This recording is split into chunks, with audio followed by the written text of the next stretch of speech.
to the Andu Kedei Show.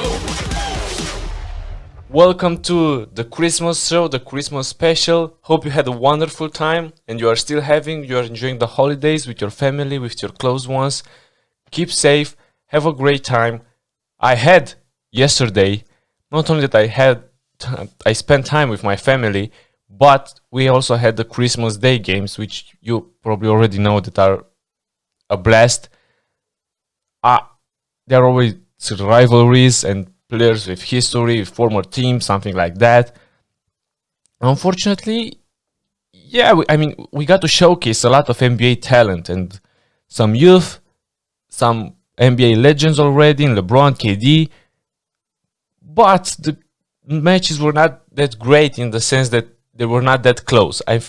No game ended with a single-digit difference, but it was still great. And what I want to do in this episode is to kind of move through every game and say exactly what happened and offer my thoughts about these teams. Hope some of them may already have 2 games. Yeah, I know it's early. I'm going to give some crazy early predictions, but I'm going to say what so far I liked and did not like. Starting off with the first game of the Christmas Day, it was Miami Heat versus New Orleans. Miami Heat won by 13. And I want to say that the story of the night was the 3-point shooting for the New Orleans, which is kind of inexistent. And I blamed that in my last episode when I talked about what every team did this offseason and what are their expectations. I think their starting lineup is very weird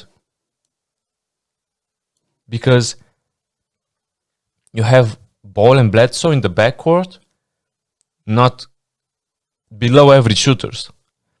Brandon Ingram can shoot, but he's not really a sharp shooter.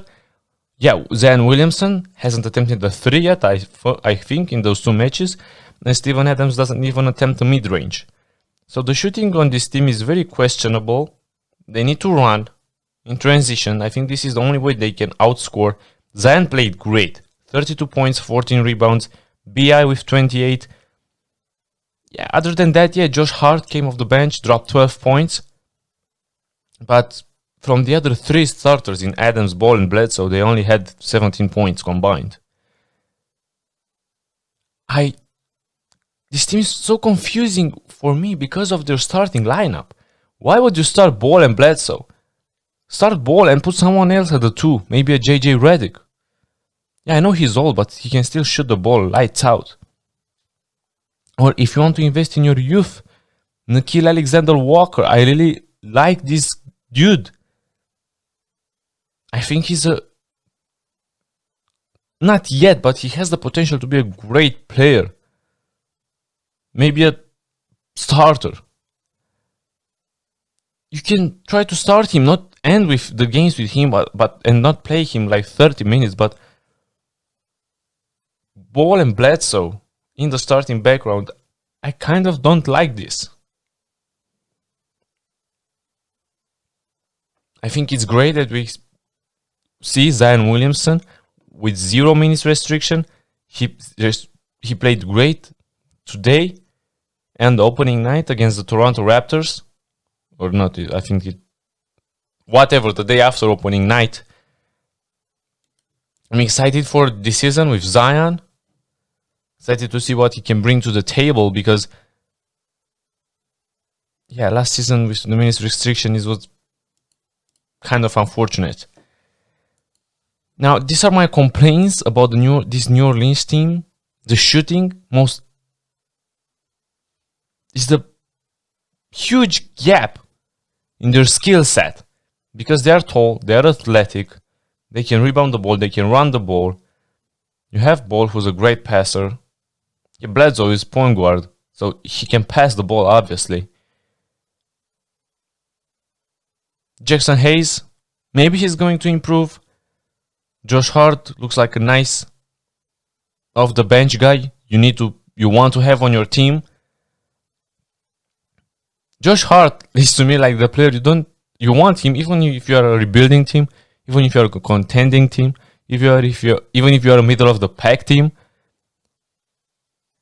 I think he's a great guy to have on your roster. So I'm expecting more from this New Orleans. I think this ceiling for them is a playing spot. So between the 6 and 10 seed in the Western Conference, because the West is stacked. But I don't see them winning a playoff series this season as currently constructed, even though both Zion Williamson and Brandon Ingram really can make the playoffs if you think about it. Their start of the season was great. BI looks like he's going to pick it up where he left it last season, where he was a first-time All-Star. Zion Williamson, maybe with some All-Star potential this season. And talking about Miami, yeah, they shoot it 43% from the free.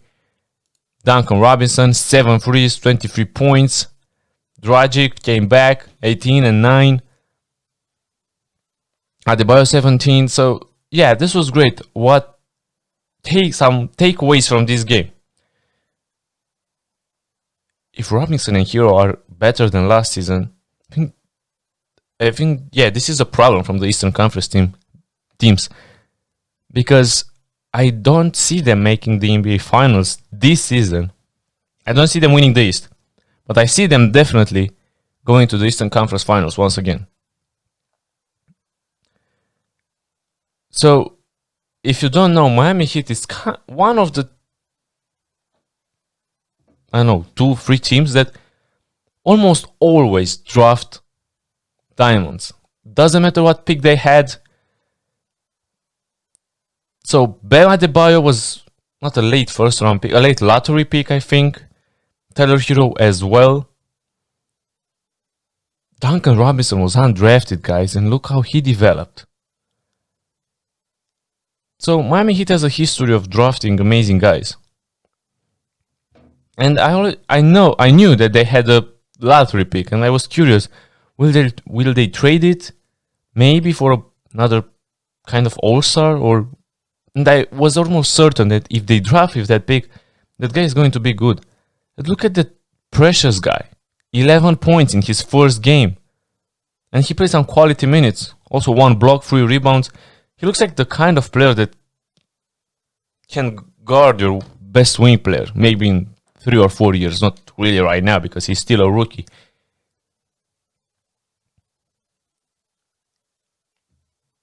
But I'm impressed with his performance, and I hope Jimmy Butler is alright. I know he left the game early. Only had 4 points, 6 rebounds, 5 assists.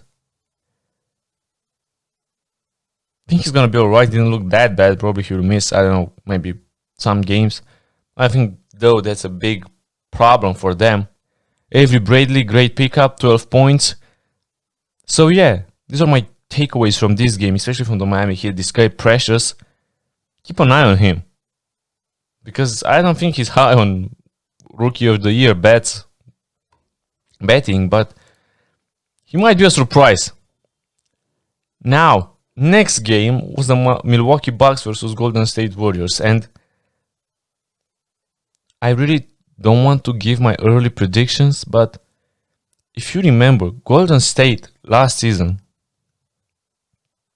played without Clay and without KD, but Steph and Dre were there starting of the season. I think Steph played something like 5 games before he also ended his season with a wrist surgery. But in those games, they were really, really, really bad. And I don't want to overreact. I know they played the Nets and the Bucks in the first 2 games, but both of those teams really blew them out of the court. So Milwaukee won by 40, 39, whatever, 40 last night, Christmas Day. And Giannis has the bad game. 15 points. Giannis had only 15 points. And the Bucks won by 40. Middleton had 31 and Giannis was the second leading scorer with 15. So it looks like these additions helped in the offseason. DJ Augustin, 13. Drew, 12. Bobby Portis, 10. Even Thanasis had 4 points. The story of the night, or not of the night, of the first two games for the Golden State Warriors are really Wiggins and Kelly Oubre, because I saw a photo on Twitter, I don't know if it was real or not, but it said that Kelly Oubre had not scored a point yet if it didn't came from a dunk. If this is true, it's crazy. This game he had 3 points. Wiggins had 12. But they shoot it terribly, terribly. Tonight and a few nights ago as well. Draymond is still not playing, so the Warriors need production from these guys. They brought in Kelly Oubre to replace Klay Thompson. Now, I know that Kelly Oubre will probably never be Klay Thompson. But remember, the last season he averaged like 19 points or 20 points. Curry has a tough night, only scoring 19 points. Wiseman, great show, Wiseman. Looking promising. 18 points, 8 rebounds, 3 blocks. But Wiggins and Oubre are looking... It hurts to watch. They are just jacking up shots. Step back, freeze, contested, mid-range is like for no reason whatsoever. Their offense is not flowing. They're not creating. Their offense IQ, let's say, is terrible. They're not thinking clear. They're jacking up shots like they're Kevin Durant. You're not Kevin Durant. You can't just pull up randomly and swish it, you know? Wiggins, 0 for 4 from the 3-point line, 6 for 14 from the 2. That's terrible. 33% field goal. Kelly Oubre, 1 of 10 from the field. 1 of 10. This is what you want from your Klay Thompson replacement. Curry also had a bad night, shooting just 2 of 10 from the 3-point line. 35% overall from the field. But remember, Giannis had 15 points. 15! So yeah, this was the story of the night, and I don't want to give my early predictions, early bold predictions, but the Warriors don't look good. And if they keep playing this way, if Kelly Oubre and Wiggins don't step up, they might not even be in the play-in tournament.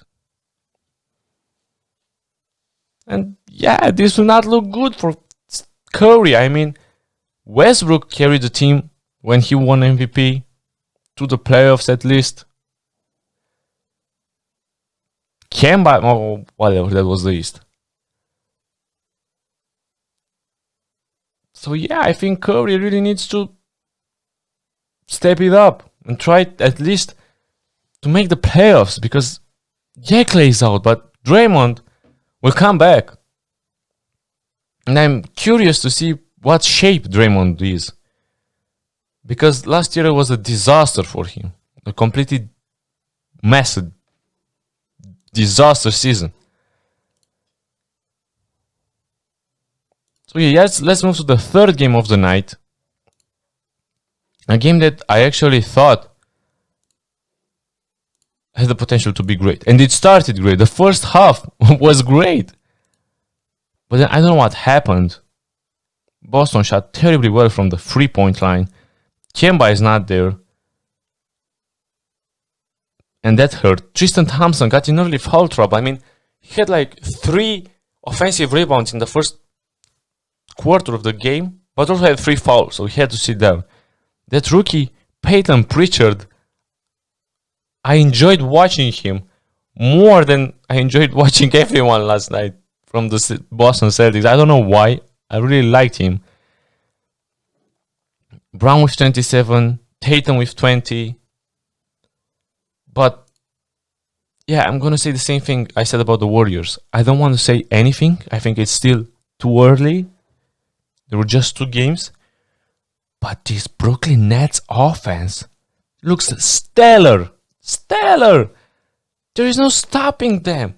And Kyrie, so far in the first 2 matches, looked like the best he's ever felt. 37 points with 6 rebounds, 8 assists. He's shooting the ball 62% from the field. He shot it 7 of 10 from the 3-point line. I know this will probably not happen every night. And it's still impressive. KD, 29 points. Easy money. Sniper, 56% from the field. 3 out of 4 from the 3-point line. LeVert had 10 points. Allen had 9 points. This team is so deep. I mean, look how many guys they played last night. I mean, I know it was a blowout win, a 28-point win, but 16, 15 guys played last night from the Brooklyn Nets. So this team is so deep. Their offense is just flowing. They're playing so unselfish, and Kyrie can shoot, Durant can shoot, LeVert can shoot, Harris can shoot, Dinwiddie can shoot, Shamet can shoot. I mean, this is just unbelievable. They had 2 amazing, athletic, tall guys at the center position, Jarrett Allen and DJ. And you can see that they already look like they played with each other for like a gazillion of years, because their chemistry is insane. Kyrie is passing the ball, distributing so much. Durant, unselfish superstar.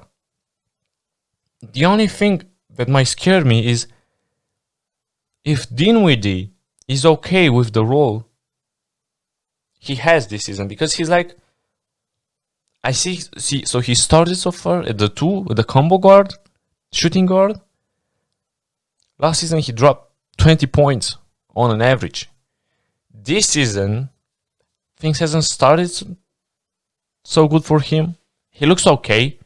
He never complained or anything, but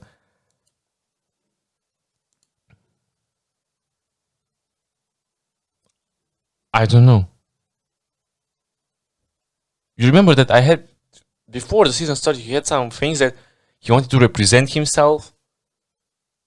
Whatever, I don't know. But so far, so good. This Brooklyn Nets offense looks amazing. Nearly everyone can shoot, can create his own shot.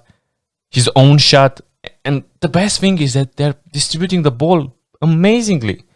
Lobs to DJ, finding wide open shooters. LeVert had a tough night with 7 turnovers, but he's risking it. He's trying to create for his own. When KD and Kyrie are on the bench, he embraces that role of, okay, I can create some offense by myself. Let's see what I'm capable of. Yeah, this night didn't turn out to be great. You don't want him to do that every single position, but he's capable of doing it. And he can win 6th Man of the Year this season. He's that elite. I think he can even start on more than half the league right now. So this is what I wanted to say about Brooklyn Nets. They look amazing. Didn't expect them to look that good, that elite. KD looks like he's 90% back. Hopefully can stay healthy throughout the rest of the season. All of them can stay healthy. Hopefully Kyrie won't have another one of his artistic moments, let's call it like that, because he'll probably like that. Other than that, tipping my hat to this team and to Steve Nash, first time head coach. This offense is moving smoothly. Wow. Meanwhile, for the Boston Celtics, they had a great first game when Tatum called game. Lucky shot. You know that was a lucky shot. This game, the story was different. Another good team in the East, another contender. My pick to win the East, the Brooklyn Nets. Yeah, the story was a bit different. Jason Tatum had 0 points in the first quarter. And without Kemba, Jeff Teague played 21 minutes, 0 points. Marcus Smart, he played 31 minutes, but I've said this before, you don't want Marcus Smart necessarily to dribble the ball and to be the playmaker of the team. He's a great defender, a great team guy. He can create a little bit of offense, but you don't want Marcus Smart to be a primarily ball handler. Jason Tatum, I think, needs to be that. And KD played unbelievable defense on Tatum. Unbelievable defense on Tatum. So this is all. Let's move to the next game. The Lakers and the Mavericks. I mean, I expected this to happen. Another kind of blowout win. The Lakers won by 23. And yeah, they literally won every quarter. And this is what happens without Porzingis. I mean, Luka is terrific. Like last season, he played great so far in the 2 matches he played. But without Porzingis, it's tough. Especially if you are going against the Lakers. I mean, LeBron, Davis, Montrez, and Schroeder. These 4 combined for 90 points. And the Lakers shooted 49% from the 3-point range this game. They're not necessarily a terrific 3-point shooting team. Davis with 28, Harrell had 22, proved why he was the 6th man last season. LeBron with the double-double, 22 and 10, Schroeder 18. And then off the bench, Kuzma 13, Morris 9 points. It's another great deep team.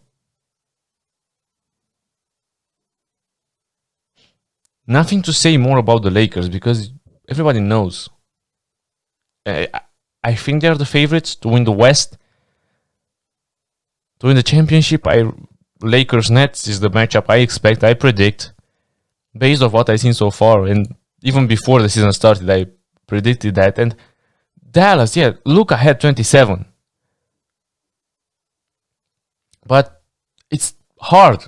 It's really hard without another all-star like Porzingis. Trey Burke came off the bench, 17 points. Josh Richardson looks like he's integrated well into this Rick Carlisle system, 17 points. His first game was played good as well. I mean, all the starters scored double digits and Trey Burke off the bench, but they need more production because they need Porzingis. And I don't know when is the timetable on his return, early January or something like that. I honestly don't want them to rush this. I would rather like to have Porzingis back at 100% maybe in February. But if he's ready to go, I want him to play when he's ready to go, not when he will be at his 85%. So yeah, this matchup with Porzingis, I think would have been much more spectacular, much more close. Luka said that he's ready to rise to his MVP expectations, and so far so good. Yeah, he played great, but you can't be the MVP and lose games, you know. So, moving on to the last match of the day, a rematch of the Nuggets and the Clippers. We'll remember what happened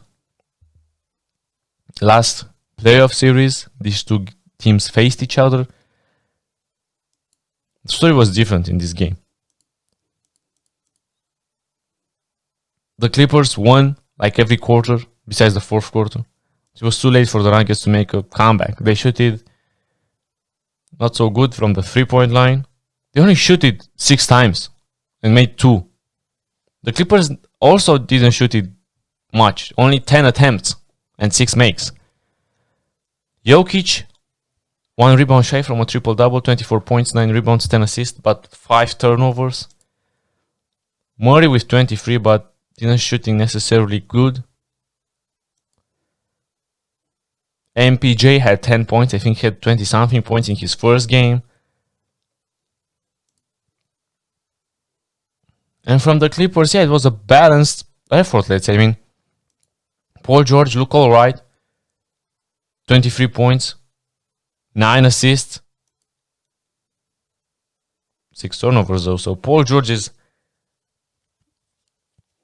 being that facilitator, looks like, this game, at least. Kawhi also had 7 assists and 21 points. So nothing out of expectations, let's say, from this game.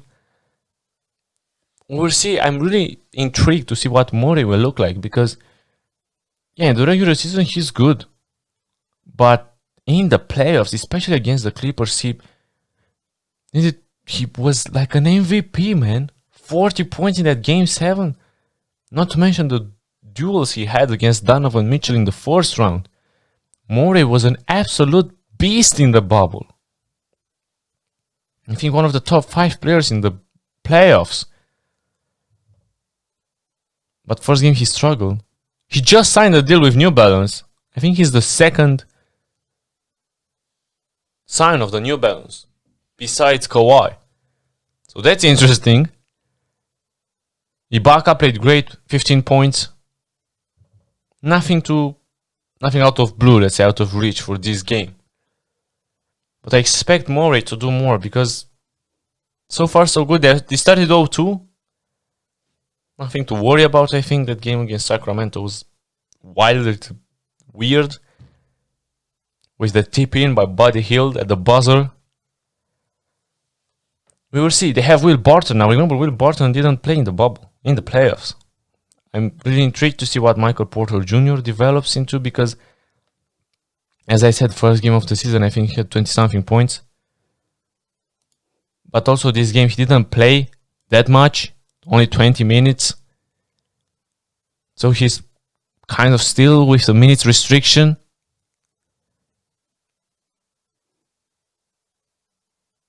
I don't know if you want that. Yeah, he had 24 points in the Denver Nuggets, in that match against the Kings. So it looks like they are still careful with him. And this guy, a lot of people were high on Facundo Campazzo from Argentina. He's a great passer, a great pure point guard. But he's 5'11", and I don't know how. I said this. I don't know how he can match up with those NBA threes, dudes, powerful animals. So it's going to be interesting to see.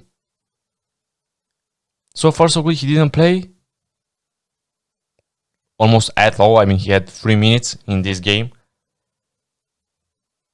So yeah, not having so high expectations on him. I'm interested to see why they don't play much ball. Because in the preseason, he's checking out threes and making them. He's making a lot of good plays. He's shooting the ball. He can defend the rim. So yeah, I mean, why don't they do more with ball since they drafted him? I mean, what are they waiting for? Because I think that this is what happened again with... They drafted the MPJ, they knew he was injured. They didn't play him at all in his first season. Now looks like he's on a minutes restriction. Now with ball as well. They also drafted, so they draft some intriguing guys, but they don't play them. RJ Hampton, they drafted this season. Remember RJ Hampton was one of the... He and LaMelo Ball played in Australia this season. So I'm interested to see... Why don't they play RJ Hampton? Will they play more of the young guys like Ball? Trust more MPJ? I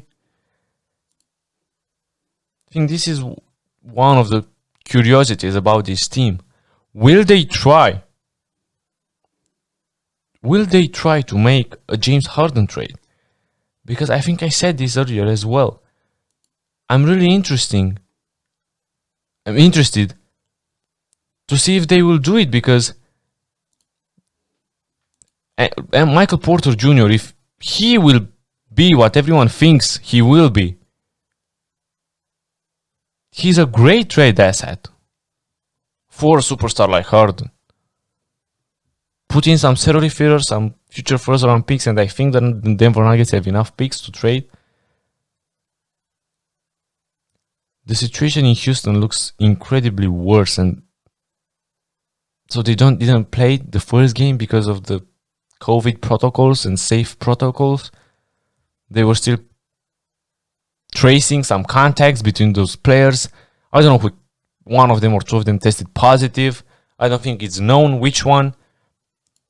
Harden again going to a private party without a mask, supporting his girl, he said, and not to blame him, but everyone knows what Harden is doing. He's trying to get out of there as fast as possible because he doesn't want to waste. I think he doesn't want to play anymore, not even a single game with the Houston Rockets organization, because God knows what could possibly go wrong and jeopardize his trade value. And if God forbid something like that will happen, he will have to probably end up his career in Houston. I think what the Houston Rockets need to do is literally call every team that was interested about Harden and say, I'm trading this guy right now, give me your best and final offer. And do that to all the teams that try to trade for Harden or were interested. And just trade him, because he's creating too much of a distraction. They are trying to do something there with John Wall and Cousins. Still didn't see them together on the regular season. I think they played today against the Portland Trail Blazers, or they are supposed to play. I think Woj tweeted that Harden and Wall and Cousins are still not available. I don't know if Harden is. I don't know. It's weird, and it was only the first game of the season for them. And they already had this drama, not only with Harden, but with also the COVID tracing protocols. I don't know. So yeah, things don't look quite good and smooth for the Houston Rockets organization. Hopefully they will trade James Harden soon, just to escape from that burden, and then focus on building something, maybe with John Wall and Cousins, maybe a playoff. Well, I don't know. Neither of them played last season. If they somehow can come back to at least 80% of what they were, maybe they can make the playoffs. Christian Wood, man, I feel bad for him. He had a career year for him last season in Detroit. And right now, he got his money with the Rockets, and he can't play because of all of this crap, all of this mess.